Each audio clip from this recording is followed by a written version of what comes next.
Hello friends, तो इस video में आज हम लोग सॉल्व करने वाले हैं अनसॉल्व पेपर्स के बारे में। तो जो लोग भी क्लास 10th में हैं इस वीडियो को पूरा लास्ट तक देखिएगा, क्योंकि इस वीडियो में हम लोग 2022 के लिए बोर्ड एग्जाम 2022 के लिए प्रैक्टिस सेट सॉल्व करवाने चल रहे हैं। ठीक है ना। तो इसमें जो 2022 के प्रैक्टिस सेट दिए, अनसॉल्व पेपर में 2022 का प्रैक्टिस सेट दिया तो उसको सॉल्व कराएंगे। 2021 में जो बोर्ड एग्जाम हुआ था उसके जो क्वेश्चन है उनको सॉल्व कराएंगे। 20 के, 19 के, 18 के, इसी तरीके से हम अनसॉल्व पेपर को सॉल्व कराएंगे। तो जो लोग भी क्लास 10th में हैं इस वीडियो को लास्ट तक देखिएगा, और जो भी कोई भी प्रॉब्लम होगा आप कमेंट करोगे तो हम उसको बताएंगे। ठीक है। बाकी इस वीडियो को आप लास्ट तक देखिएगा, समझ में आए तो लाइक भी करिएगा, कोई प्रॉब्लम होगा तो कमेंट करिए, हम जो भी प्रॉब्लम होगा आपको हम पूरा कराएंगे। ठीक है ना। क्योंकि जो है आपका एग्ज़ाम जो है अब बहुत ही नज़दीक है, तो आप जल्दी से अच्छे से जो है प्रैक्टिस करिए। प्रैक्टिस करने का तरीका क्या है कि आप हर एक चैप्टर का जो भी फार्मूला है ना, जो भी फार्मूला है आप उसको एक बार रफ में क्या करो कि लिख डालो, बिना देखे नकल किए, जो भी उसके बाद आप मिलाओ, जो गलत रहे उसको अपना क्लियर करो। ठीक है। इससे क्या होगा कि आपका फार्मूला जब सारे रट डालोगे ना, क्योंकि जो बोर्ड एग्जाम में क्वेश्चन आते हैं वो केवल फार्मूला बेस्ड पे आते हैं। यदि आपको फार्मूला अच्छे से पता रहेगा तो आप आसानी से क्वेश्चन को कर पाओगे। ठीक है। तो आप लोग इस तरीके से प्रैक्टिस करिए, और अब किताब को आप पूरा नहीं आप रिपीट कर सकते हैं तो करिएगा। आप जो हर एक चैप्टर का फार्मूला तैयार करके हर एक फार्मूले पे एक एक क्वेश्चन करिए, या फिर आप 5 साल का पेपर सॉल्व करेंगे ना तो बहुत ही अच्छे से आपका जो है प्रैक्टिस हो जाएगा। ठीक है। बहुत ही अच्छे से प्रैक्टिस हो जाएगा। तो चलिए हम लोग शुरू करते हैं, क्वेश्चन शुरू करेंगे। एक बार ये देखिए, ये जो है जो 70% सिलेबस है इसमें ये दिया गया है, इसको भी आप लोग एक बार ध्यान में रखते हुए रिवीजन करिए। इसको ध्यान में रखते हुए रिवीजन कीजिए। जो सांख्यिकी है ना, सांख्यिकी ये तुम्हारा लास्ट का यूनिट है, 7वां नंबर यूनिट है, और यहाँ से आपको पता होना चाहिए केवल एक ही एक्सरसाइज, मतलब सांख्यिकी अकेले चैप्टर है, और यहाँ से 10 नंबर का बोर्ड एग्जाम में आएगा। बहुत ही समझ लीजिए सिंपल सा टॉपिक है। 3 फार्मूले आपको पढ़ने हैं, बहुलक, माध्यिका, मात है। 3 फार्मूले आप याद कर लोगे तो आप 10 नंबर का क्वेश्चन बहुत ही आसानी से कर पाओगे। ये बहुत ही सिंपल टॉपिक, इसको जरूर पढ़िएगा आप लोग। उसके बाद मेंसुरेशन से 10 नंबर है, त्रिकोणमिति भी 10 नंबर है, निर्देशांक ज्यामिति 5 नंबर, बीजगणित 18 नंबर, 2 ही चैप्टर पढ़ना है। ये भी बहुत ज़्यादा नंबर स्कोरिंग वाला टॉपिक है, क्योंकि इसमें भी 2 ही चैप्टर पढ़ने, 2 चर वाले रैखिक समीकरण और द्विघात समीकरण ही केवल पढ़ना है, और पहला है संख्या पद्धति। ठीक है। तो बाकी हम सभी के बारे में बताएंगे। चलिए हम प्रैक्टिस करते हैं पहले। ठीक है। चलिए प्रैक्टिस करते हैं। ये देखिए क्वेश्चन आ गया है, और वीडियो को आप लोग लास्ट तक देखिएगा, जो भी प्रॉब्लम होगा कमेंट करिएगा, और हम 5 साल का प्रैक्टिस सेट सॉल्व कराएंगे।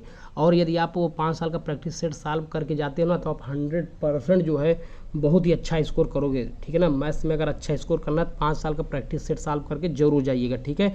तो ये देखिए मॉडल पेपर, ये देखिए मॉडल पेपर क्या है। मॉडल पेपर 2022 के लिए है, अभ्यास हेतु दिया है। ठीक है। ये कक्षा 10 का करा रहे हैं, और 3 घंटे 15 मिनट टाइम होता है। ये आप एक बार अपने से पढ़ लीजिएगा। हम लोग डायरेक्ट क्वेश्चन को शुरू करते हैं। पहला क्वेश्चन इसमें दिया गया, ध्यान से देखिए। सही विकल्प चुनकर अपनी उत्तर पुस्तिका में लिखिए। सही विकल्प चुनकर अपनी उत्तर पुस्तिका में लिखना है। पहला क्वेश्चन है, एक परिमेय संख्या और एक अपरिमेय संख्या का योग होता है।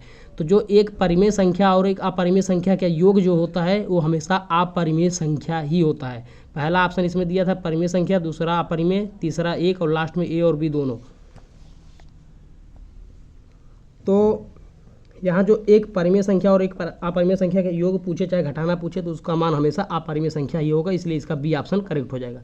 अब दूसरा नंबर क्वेश्चन देखिए, आंकड़ों 2, 6, 4, 2, 0, 2, 1, 3, 2, 3 का बहुलक। तो कोई भी आंकड़ा दिया गया रहे, अगर उसका बहुलक पूछे तो उस आंकड़ों में जो सबसे ज़्यादा बार संख्या रिपीट करता है वही उस संख्या का, उस आंकड़ा का बहुलक कहलाता है। इसमें आप देखेंगे 2 यहाँ एक बार है, 2 बार, 3 बार, 4 बार, 2 जो है कई बार रिपीट किया, इसलिए इस आंकड़ों का जो बहुलक होगा वो हो जाएगा 2, इसलिए इसका सी ऑप्शन करेक्ट हो जाएगा।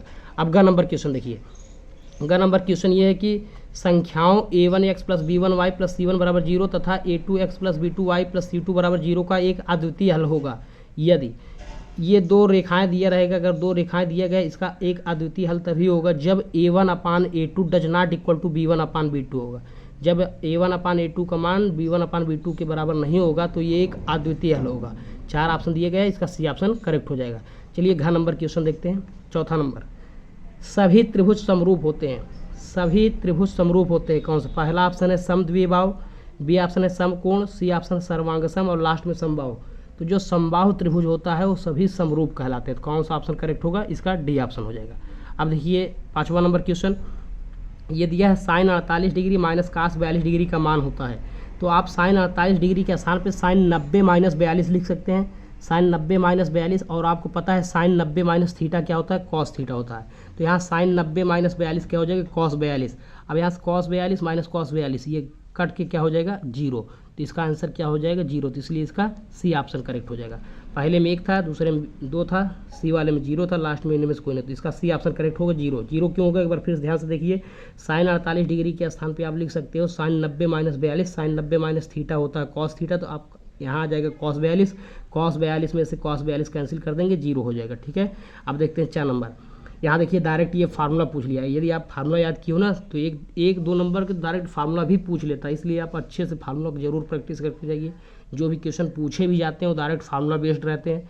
बोर्ड एग्जाम में डायरेक्ट ज़्यादातर जो क्वेश्चन रहते हैं वो केवल फार्मूला बेस्ड ही रहते हैं। अगर आपको फार्मूला अच्छे से याद है, प्रैक्टिस किए हो, तो आप आसानी से सॉल्व कर लोगे। तो जैसे 4 नंबर क्वेश्चन देखो, दिया है कि शंकु के छिन्नक का आयतन है। शंकु के छिन्नक का आयतन क्या होता है, शंकु के छिन्नक का आयतन 1/3 पाई h r1 का स्क्वायर प्लस r2 का स्क्वायर प्लस r1 r2, यही बी ऑप्शन होता है। शंकु की जो छिन्नक का आयतन, ये बी नंबर सही हो जाएगा। आपको पता है शंकु का जो आयतन होता है वो होता है 1/3 पाई r स्क्वायर h होता है।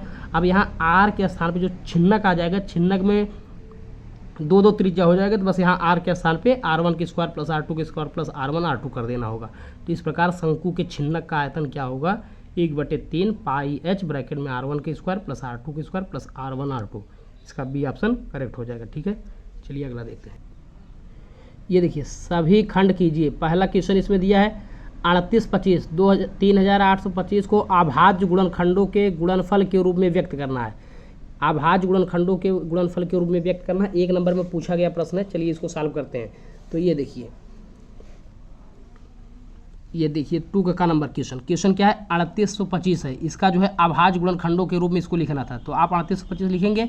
यहाँ लास्ट में क्या दिया है, 5 है, अंतिम संख्या 5 है, इसलिए हम इसको क्या करेंगे, 5 से डिवाइड कर देंगे। अगर किसी भी संख्या के लास्ट में 5 रहता है, इसको हम इस गुणनखंड के रूप में इसको ब्रेक करके यहाँ से हम इसके फैक्टर ज्ञात कर लेंगे। तो इसको जब 5 से डिवाइड करेंगे तो ये 5 7 35, 3 बचेगा 32 हो जाएगा, 5 6 30, 2 बचेगा 25। फिर 5 से काटेंगे क्योंकि लास्ट में 5 आया, तो 5 1 कम 5, 2 बचेगा, 5 में 25, एक आएगा 5 15। आप देखेंगे ये क्या हो रहा है, ये 3 से कट रहा था, इसको 3 से काट देंगे, 3 बचे 15, 3 1 कम 3, फिर 3 से काटेंगे, 3 1 कम 3, 2 बचेगा 7, 21 हो जाएगा, 3 7 21, अब 17 से कट जाएगा।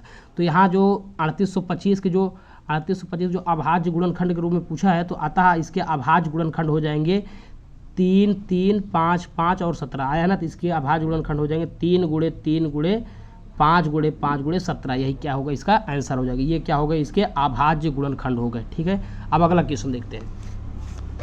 यहाँ दिया है घ नंबर क्वेश्चन दिया है, द्विघात समीकरण ज्ञात कीजिए जिसके मूल 3 और 1/3 है। ये मान के चलिए कि 100% यहाँ से एक क्वेश्चन जरूर आता है द्विघात समीकरण से। द्विघात समीकरण अभी हम बताएंगे इसका फार्मूला। द्विघात समीकरण बनाने का फार्मूला x² माइनस मूलों का योगफल इंटू x प्लस मूलों का गुणनफल बराबर 0 होता है। अभी हम बताने भी चल रहे हैं, इसको याद अच्छे से कर लीजिए। यहाँ से एक क्वेश्चन हर साल बनता है, बस आपको फार्मूला याद रहेगा तो आसानी से कर लोगे। यहाँ दिया भी है, क्या दिया, द्विघात समीकरण जिसके मूल दिए हैं, मूल 3 और 1/3 दिया है, बस द्विघात समीकरण ज्ञात करना है। चलिए इसको सॉल्व करते हैं। ये देखिए, हम मान लेते हैं ये नंबर क्वेश्चन है, ये मूल 3 और 1/3 दिया है, ठीक है ना। तो हम मान लेंगे माना द्विघात समीकरण के मूल अल्फा और बीटा है। तो अल्फा और बीटा, तो अल्फा प्लस बीटा जब निकालेंगे तो यहाँ अल्फा का मान 3 दिया है और बीटा का मान 1/3 दिया। जब इसको जोड़ देंगे 3 3 9 1 10/3 हो जाएगा। अल्फा प्लस बीटा का मान हो जाएगा 10/3। और जब अल्फा इंटू बीटा करेंगे तो अल्फा का मान 3 है, इंटू बीटा का मान 1/3, 3 से 3 कैंसिल करेंगे तो अल्फा इंटू बीटा का मान 1 हो जाएगा। अब आप इस फार्मूले को याद कर लीजिए, ये फार्मूला बहुत ही महत्वपूर्ण है और इस फार्मूले पे हर बार 1 नंबर या 2 नंबर का क्वेश्चन जरूर बनता है। द्विघात समीकरण क्या होता है, तो x² माइनस मूलों का योगफल अर्थात alpha plus beta into x plus मूलों का गुणनफल, ये अर्थात अल्फा इंटू बीटा बराबर 0। यहाँ से x² minus alpha plus beta का मान यहाँ क्या आया, 10/3 आया है। तो यहाँ इसके स्थान पर रख देंगे 10/3 into x plus alpha into beta का मान क्या आया है, 1 आया है। तो इसके स्थान पे 1 बराबर 0। अब अगर इसके नीचे 1 मान ले, इसका हर एक मान ले, इसका हर एक मान ले, तो एलसीएम 3 आएगा। तो यहाँ 3 से गुणा हो जाएगा, 3x² माइनस 10x प्लस 3 बराबर क्या हो जाएगा, जो हर में 3 रहेगा इधर आके 0 हो जाएगा। तो ये आपका समीकरण बन जाएगा 3x² माइनस 10x प्लस 3 बराबर 0। यही आपका आंसर हो जाएगा। बहुत ही महत्वपूर्ण फार्मूला, इस फार्मूले की याद जरूर रखे रहिएगा क्योंकि इस फार्मूले से जरूर 1 या 2 नंबर का क्वेश्चन बनता है। चलिए अगला क्वेश्चन देखते हैं। ग नंबर क्वेश्चन है ABC और BDE हो, मतलब एक त्रिभुज है, त्रिभुज ABC और BDE हो समबाहु त्रिभुज इस प्रकार मतलब है कि D भुजा BC का मध्य बिंदु है। त्रिभुजों ABC और BDE के क्षेत्रफलों का अनुपात ज्ञात करना है। दो त्रिभुज दिया गया है ABC और BDE, जो भुजा D है वो BC का मध्य बिंदु है, तो हमें ABC और BDE के त्रिभुजों के जो क्षेत्रफल हैं उनका अनुपात ज्ञात करना है। ये भी 2022 की प्रैक्टिस सेट में दिया गया है, तो इसको भी सॉल्व करते हैं। चलिए देखते हैं। देखिए हम मान लेते हैं, यहाँ पे मान लिए दो त्रिभुज दिया गया है। पहला त्रिभुज ABC है और दूसरा त्रिभुज BDE है। अच्छा, यहाँ आपको ध्यान से देखिएगा तो क्वेश्चन ये दिया था कि जो BC है ये B है मान लिए और ये C है, कह रहा B और C का जो मध्य बिंदु है ये D है, तो ये जो D है इन दोनों का मध्य बिंदु है। अर्थात ये हुआ कि अगर BC का मान अगर हम x मान लेंगे तो जो DE का मान होगा, अगर यहाँ D स्थित होगा ये D होगा और ये अगर ये E होगा। थोड़ी देर के लिए इसको हम मान लेते हैं, ये इसका मध्य बिंदु क्या है D। एक बार क्वेश्चन को एक बार फिर से देख लीजिए। यहाँ कह रहा है D भुजा BC का मध्य बिंदु है, तो ये जो D है ना D BC का मध्य बिंदु अगर D है तो जो यहाँ पे DE का लंबाई हो जाएगा वो इसका आधा हो जाएगा। अगर हम थोड़ी देर के लिए BC की लंबाई x मान लें तो जो DE का मान हो जाएगा ये x/2 हो जाएगा। तो क्वेश्चन में ये पूछ रहा है कि त्रिभुज ABC का क्षेत्रफल बताना है और त्रिभुज BDE का क्षेत्रफल, इन दोनों का जो अनुपात होगा इसका मान कितना होगा। तो आपको पता है समबाहु त्रिभुज का क्षेत्रफल जो होता है √3/4 भुजा स्क्वायर होता है।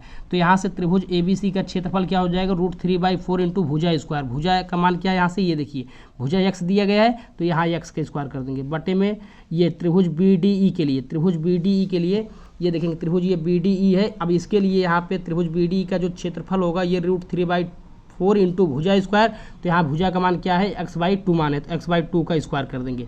यहाँ √3/4 कैंसिल हो जाएगा, एक्स स्क्वायर बचा, यहाँ x का स्क्वायर करेंगे x स्क्वायर, 2 का स्क्वायर करेंगे तो 4 हो जाएगा।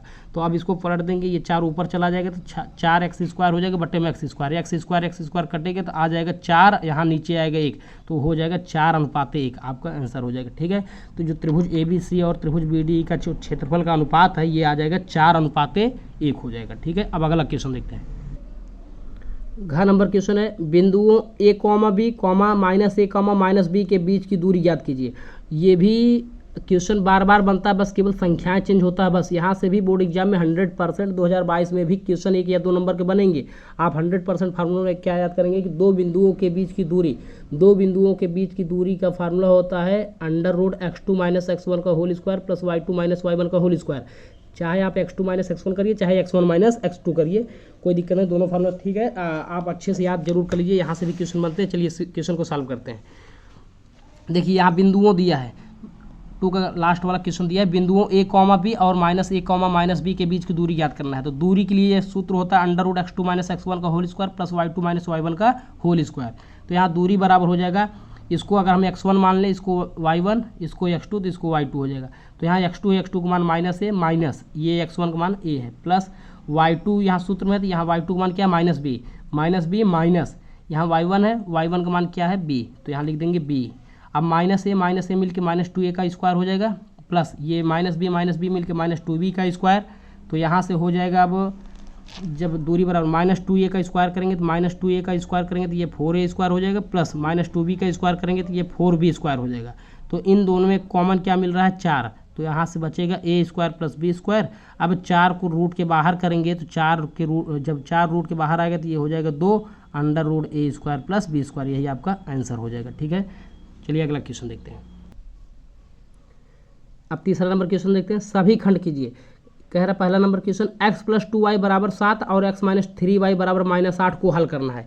ये जो है 2 चरों वाले रैखिक समीकरण से क्वेश्चन है, बस संख्याएं चेंज करेंगे बस। अगर आप 5 साल का प्रैक्टिस सेट सॉल्व कर लेते हो ना तो आपको क्वेश्चन नए क्वेश्चन देखने को नहीं मिलेगा। केवल क्या होगा कि संख्याएं केवल चेंज रहेगा बस, आप बहुत ही ईजिली क्वेश्चन को सॉल्व कर पाओगे यदि प्रैक्टिस करके जाते हो तो। चलिए इस क्वेश्चन को सॉल्व करते हैं। तीसरे का नंबर, ये तीसरे का नंबर क्वेश्चन क्या है, ये x + 2y बराबर 7 और x - 3y बराबर -8 दिया है। तो हम x + 2y बराबर 7 को समीकरण 1 मान लेंगे और उसके बाद x - 3y बराबर जो -8 है इसको समीकरण नंबर 2 मान लेंगे। अब ये देखेंगे कि जो समीकरण 1 और 2 में ये यहाँ -3y यहाँ +2y है, अगर ये दोनों सेम होता तो हम जोड़ देते तो कट जाता, लेकिन सेम नहीं, यहाँ 3 है यहाँ 2 है। तो करेंगे क्या, समीकरण 1 में से अगर 2 को घटा देंगे तो x x कट जाएगा, क्योंकि यहाँ भी x है यहाँ भी x है, ये भी प्लस में ये भी प्लस में। अगर घटाएंगे तो 1 का चिन्ह बदल जाएगा तो x - x कट जाएगा। इस प्रकार हमें क्या होगा कि y का मान आ जाएगा। तो करेंगे क्या, समीकरण 1 में समीकरण 2 को घटाने पर, तो समीकरण 1 है क्या, x + 2y बराबर 7 और समीकरण 2 क्या है, x - 3y बराबर -8। तो यहाँ घटाने पर हम क्या करेंगे, इसको घटाने पर लिख देंगे। यहाँ घटाने पर जब इसको घटाएंगे ना तो यहाँ प्लस है तो ये माइनस हो जाएगी, ये माइनस है तो प्लस हो जाएगा, बराबर ये -8 है तो यहाँ प्लस हो जाएगा। अब ये x कट जाएगा। अब ये प्लस में क्या है 3y और ये 2y, तो 2y और 3y मिलके 5y बराबर में 8 7 15। तो यहाँ से y बराबर आ जाएगा 5 × 15, y का मान 3 आ जाएगा। जब y का मान आ गया तो हम y का मान समीकरण 1 या 2 किसी में रख देंगे। समीकरण 1 क्या है देख लीजिए, ये समीकरण 1 है x + 2y बराबर 7। तो अब यही क्या करेंगे, y का मान, ये देखिए y का मान समीकरण 1 में रखने पर, समीकरण 1 था x + 2y था, y का मान कितना रखेंगे 3, क्योंकि y का मान 3 आया है, बराबर 7। तो x बराबर 7, 2 3 6, 6 इधर आएगा माइनस में हो जाएगा, तो 7 में 6 घटाएंगे तो 1 आ जाएगा। अतः x बराबर आ जाएगा, x का मान 1 आ जाएगा, y का मान 3 आ जाएगा। तो इन दोनों समीकरण को जब सॉल्व करेंगे x बराबर 1 और y बराबर 3, यही क्या होगा, आंसर हो जाएगा। ठीक है, तो चलिए ये अगला क्वेश्चन देखते हैं। ये ख नंबर क्वेश्चन है, गुणनखंड विधि से समीकरण √2x² + 7x + 5 √2 बराबर 0 के मूल ज्ञात कीजिए। ये द्विघात समीकरण का क्वेश्चन है, 2 नंबर में क्वेश्चन आ सकता है, तो इसको चलिए सॉल्व करते हैं। ये देखिए दिया है √2x² + 7x + 5 √2 बराबर 0 है। तो करेंगे क्या, जब कभी भी x² के आगे कोई अगर अचर पद आ जाता है ना, तो इसका गुणा हम उस अचर पद में करते हैं जिसके साथ x नहीं होता, तो इसका गुणा कर लेते हैं। उसके बाद फिर दो संख्या ऐसा बनाते हैं, मतलब दो संख्याओं का ऐसा फैक्टर बनाते हैं कि गुणा करने पे ये संख्या आनी चाहिए और जोड़ने या घटाने पे ये x का गुणांक आना चाहिए। तो यहाँ जब इसका गुणा इसमें कर देंगे तो ये √2 मिलकर 2 हो जाएगा। अब 5 दूनी 10 तो आएगा 10। अब दो संख्या ऐसा लो कि गुणा करने पे 10 आए और जोड़ने घटाने पे 7 आए, तो हम क्या करेंगे, 2 5 10, अगर 5 में 2 से गुणा करेंगे 5 दूनी 10, और यदि 5 में 2 जोड़ देंगे 7 हो जाएगा। तो इस प्रकार ये हो जाएगा √2x² + 2x + 5x + 5 √2 बराबर 0। यहाँ यदि दोनों में कॉमन लेना चाहोगे तो यहाँ मिलेगा √2 और x यहाँ भी x यहाँ भी है, √2 ये भी है और 2 में भी √2 मिल जाएगा। तो √2x कॉमन लेंगे तो यहाँ आएगा x प्लस यहाँ √2 बचेगा प्लस, यहाँ देखेंगे 5 यहाँ भी है 5 यहाँ भी है, तो इसमें कॉमन क्या मिल रहा है 5। अगर 5 कॉमन लेंगे तो ये हो जाएगा x + √2 बराबर 0। अब x + √2 x + √2 ये दोनों सेम है, तो इसको एक ब्रैकेट में लिख देंगे, अगले ब्रैकेट में √2x + 5 बराबर 0। जब हम यहाँ इसके मूल ज्ञात करने, इस प्रकार हम करेंगे क्या, जब x + √2 बराबर 0 करेंगे तो x बराबर -√2 आएगा, और जब √2x + 5 बराबर 0 करेंगे तो ये हो जाएगा √2x बराबर -5, तो x बराबर आ जाएगा -5/√2। अतः जो समीकरण के मूल होंगे ये -√2, -5/√2 होगा। यही क्या होगा, इसका आंसर हो जाएगा। ठीक है, चलिए अगला क्वेश्चन। ये ग नंबर क्वेश्चन देखिए, दिया है कि k का मान ज्ञात कीजिए यदि बिंदु 8, 1 k - 4 और 2, -5 संरेखी है। तो अब यहाँ से भी क्वेश्चन एग्जाम में बहुत पूछे जाते हैं संरेखी के लिए। त्रिभुज का क्षेत्रफल याद कर लीजिए, फिर वही क्या करते हैं 1/2 हटा के 0 लगा देते हैं। 1/2 बराबर जो 0 रहता है ना वही 0 कर देंगे, तो फिर क्या हो जाएगा, संरेखी के लिए फार्मूला हो जाता है। बहुत ही महत्वपूर्ण है, यहाँ से भी बोर्ड एग्जाम में क्वेश्चन बहुत पूछे जाते हैं। क्वेश्चन क्या है देखिए, k का मान ज्ञात कीजिए। कह रहा है यदि बिंदु 8, 1 k, -4 और 2, -5 संरेखी है। तो यहाँ से करें क्या, संरेखी के लिए फार्मूला आपको याद होगा, x1 ब्रैकेट में y2 - y3 plus x2 bracket में y3 - y1 plus x3 bracket में y1 - y2 बराबर ये 0। ये होता है संरेखी के लिए फार्मूला होता है। ये त्रिभुज का क्षेत्रफल भी इसी तरीके से फार्मूला होता है, बस क्या होता है कि यहाँ त्रिभुज का क्षेत्रफल होता है और यहाँ 1/2 आगे लिख देते हैं। संरेखी के लिए 1/2 इधर आके 0 हो जाता है, बस इतना डिफरेंस है। और संरेखी के लिए या फिर त्रिभुज के क्षेत्रफल के लिए यदि आपको फार्मूला याद है तो आप जरूर 2 या 4 नंबर के क्वेश्चन एग्जाम में बहुत पूछे जाते हैं, तो आप इसके फार्मूला जरूर याद कर लीजिए। संरेखी के लिए यही फार्मूला होता है।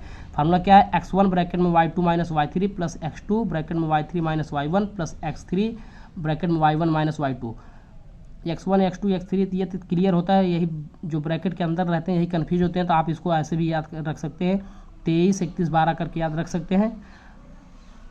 अब देखिए इसको सॉल्व करना है, इसको मान लेंगे x1, इसको मान लेंगे ये 8,1 दिया तो इसको x1 इसको y1, इसको x2 इसको y2 और इसको x3 इसको y3 मान लिए। तो अब यहाँ से x1 का मान क्या है 8 है, तो यहाँ x1 के स्थान पे 8 रख देंगे। फिर यहाँ y2 का मान कितना है तो -4 प्लस y3 का मान क्या है -5 माइनस प्लस हो जाएगा, प्लस x2 है, x2 का मान क्या है k, तो यहाँ k रख देंगे, प्लस ब्रैकेट में है y3 माइनस y1, तो y3 का मान -5 माइनस y1 का मान 1, तो -5 माइनस 1 हो जाएगा, प्लस x3 का मान कितना है तो यहाँ से देखेंगे 2 है, तो x3 के स्थान पे 2, ब्रैकेट में y1 माइनस y2, तो y1 का मान है 1 माइनस y2, तो माइनस प्लस 4 हो जाएगा, तो 1 + 4 = 0। अब जब इसको सॉल्व करेंगे ये देखिए 8 जब 5 में से 4 घटाएंगे तो 1 आ जाएगा, प्लस k इंटू -5 माइनस 1 करेंगे -6 प्लस 2 इंटू 4 में जोड़ेंगे 5 = 0। 8 × 8 -6 को गुणा k में करेंगे -6k प्लस 5 दूनी 10 = 0, -6k को अगर बराबर की इधर लेके चले जाएंगे तो ये +6k हो जाएगा, और 10 में से 8 जब जोड़ देंगे 10 8 18 हो जाएगा। अगर k बराबर याद करेंगे तो 18/6, तो 6 3 18, तो आपका आंसर आ जाएगा 3, तो k का मान आ जाएगा 3। ठीक है, तो अगला क्वेश्चन देखते हैं। लास्ट क्वेश्चन है 3 का, कह रहा है कि 6 सेंटीमीटर त्रिज्या वाले एक वृत्त के त्रिज्यखंड का क्षेत्रफल ज्ञात कीजिए जिसका कोण 60 डिग्री है।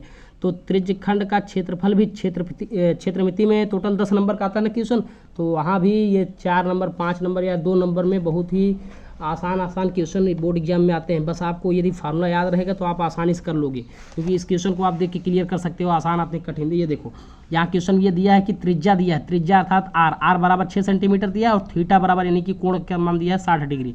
और आपको फार्मूला याद होगा, त्रिज्यखंड का जो क्षेत्रफल होता है ये होता है θ/360 इंटू πr²। अब यहाँ से थीटा का मान 60 दिया है, तो यहाँ 60/360 इंटू पाई का मान 22/7 होता है, इंटू आर का मान 6 दिया है, तो 6 × 6 हो जाएगा। यहाँ से देखिए 0 से 0 कटेगा, 6 कम 6 6 छंग 36, 1 6 से यहाँ 1 6 कैंसिल हो जाएगा। अब यहाँ बचेगा 22 × 6, जब 22 में 6 से गुणा करेंगे 6 दूनी 12 2 हासिल 1 6 दूनी 12 13 132 आ जाएगा, और नीचे हर में कितना बचा है 7, तो ए बराबर आ जाएगा 132/7 सेंटीमीटर स्क्वायर, यही आंसर हो जाएगा। देख लीजिए कितना सिंपल सा क्वेश्चन है। यदि आपको ये फार्मूला याद है, अगर ये त्रिज्यखंड का क्षेत्रफल फार्मूला याद है तो आप आसानी से 1-2 लाइन में कर सकते हो क्वेश्चन को। ठीक है, तो आप ज़रूर जो है एक बार हम आपको ये बताना चाहते हैं, अगर आप बोर्ड एग्ज़ाम देने वाले हैं इस बार और अच्छा नंबर पाना चाहते हैं तो इस बार करिए क्या, आप बोर्ड एग्जाम में जितने भी आपके मैथ के चैप्टर हैं सारे चैप्टर के आप फार्मूला जरूर अच्छे से याद कर लीजिए। यदि आपको फार्मूला याद रहेगा तो आप 100% क्वेश्चन को आसानी से कर पाओगे। केवल फार्मूला याद रहे, बाकी जोड़ घटाना करना रहता है वो आप सॉल्व कर लोगे। ठीक है, तो आप लोग वीडियो को लास्ट तक देखिएगा। आज की क्लास में हम लोग चलिए इतना ही क्वेश्चन करते हैं, क्योंकि मान लीजिए बहुत ज़्यादा लंबा हो जाएगा वीडियो तो आप लोग बोर होने लगते हो। तो आप लोगों को यदि ये क्लास समझ में आया हो, वीडियो समझ में आया हो, जो हम क्वेश्चन कराए हैं, यदि आपको समझने का प्रोसेस समझ में आया तो आप लोग कमेंट करिएगा। हम आगे भी इसी तरीके से जो भी अनसॉल्व पेपर जो भी प्रैक्टिस सेट है उसको सॉल्व कराएंगे।